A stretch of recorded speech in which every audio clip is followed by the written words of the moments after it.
Bonsoir, bienvenue sur la chaîne Mais Real Vision. Donc, on va débriefer le match Real Madrid, Benfica Lisbonne. Match retour Ligue des Champions pour accéder au huitième de finale. Mais d'abord, si tu kiffes, abonne-toi. Si tu kiffes pas, abonne-toi aussi. T'inquiète, on n'est pas obligé d'être d'accord. Le foot, c'est une philosophie. Je te présente la mienne.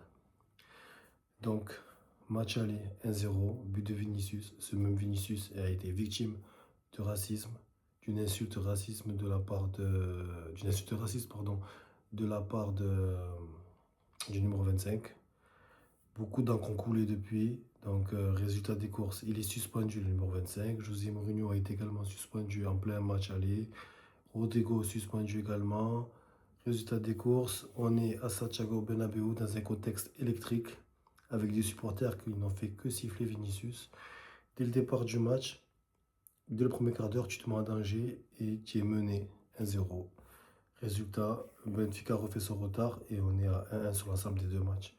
En cas de match nul, tu pars en prolongation. Mais dans la foulée, quelques minutes après, but de Tchouaméni. On va décortiquer ce but. Au départ de l'action, en milieu récupérateur, c'est Tchouaméni qui a le ballon. Il décide de tout décaler sur la droite. Et on s'aperçoit que sur cette phase de jeu, Vinicius est positionné en numéro 9. Il aspire un seul joueur.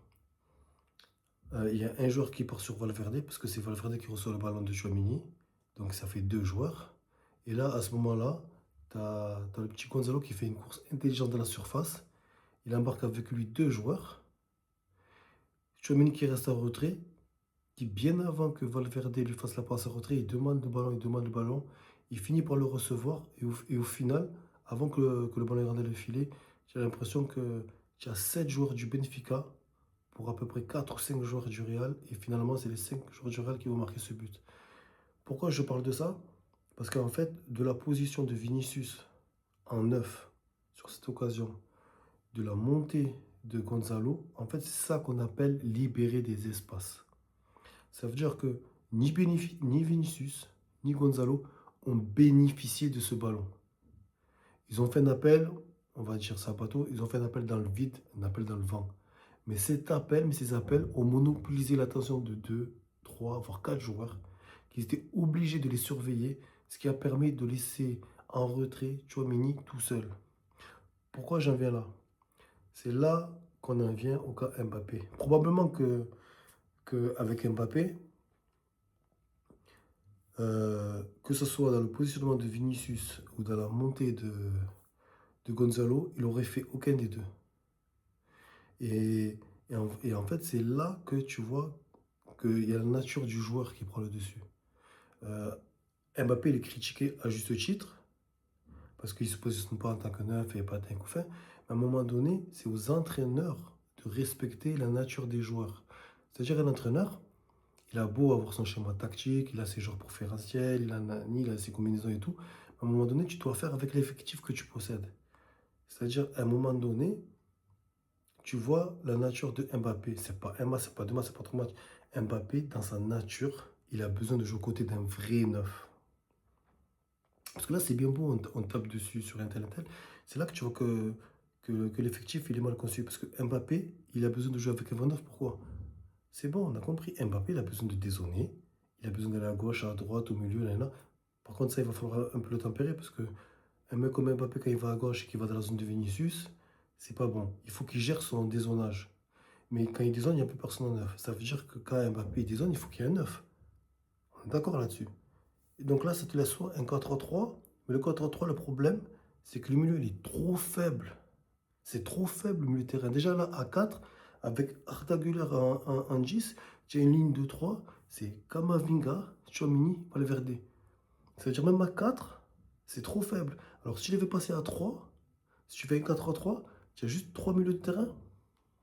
C'est compliqué. C'est compliqué. Et donc dans le 4-4-2, là, avec le niveau actuel de Vinicius depuis quelques matchs, et même quand Vinicius il n'avait pas ce niveau actuel, c'est des statuts, tu ne peux pas les déloger. Il y a Xabi Alonso qui a voulu tenter de le déloger. Aujourd'hui, il n'est plus entraîneur du Real. Il y a des sortes de statuts. Ça veut dire que tu dois moduler une formation. Moi, j'ai des idées, mais après, je sais pas si ça peut donner. Tu maintiens 4-4-2, tu mets ta paire Vinicius Gonzalo, et au lieu de mettre Arda en numéro 10, tu mets Mbappé en numéro 10, faux 9. Mais peut-être je te dis ça, peut-être c'est bon, peut-être c'est pas bon. C'est des trucs qu'il faut essayer, mais c'est des trucs qu'il aurait fallu essayer au début de la saison, pas maintenant. Donc, rapidement, le Real revient à 1-1. Et donc, c'est pas un match exceptionnel. C'est juste qu'en ce moment, on a un Vini en patate. Et à un moment donné, Vini, il a fait la différence. C'est dans ce genre de match.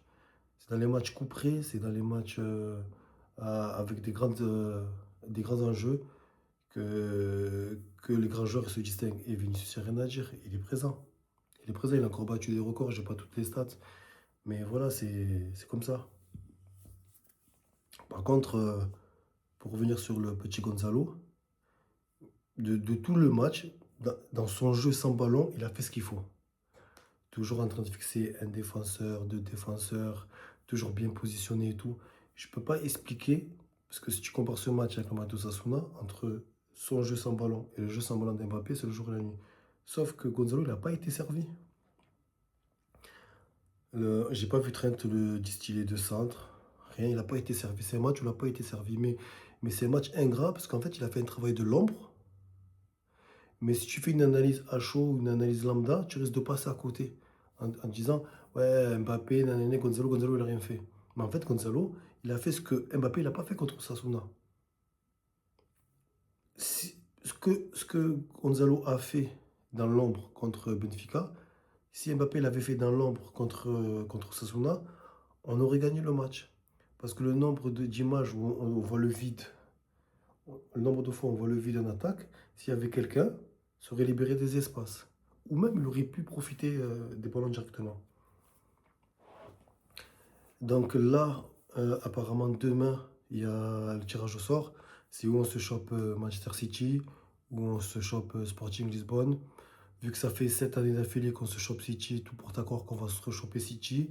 Si on se rechope City, ben, on fera le débrief, hein, on verra. C'est pas un grand City, mais c'est l'intensité Première Ligue. On a déjà perdu contre eux cette année, même si on n'avait pas notre équipe type. City, c'est Guardiola.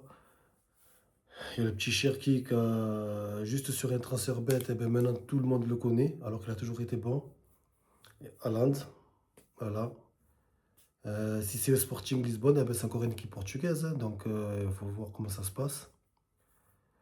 Donc si je dis pas de bêtises, lundi, le Real repart déjà au charbon en championnat.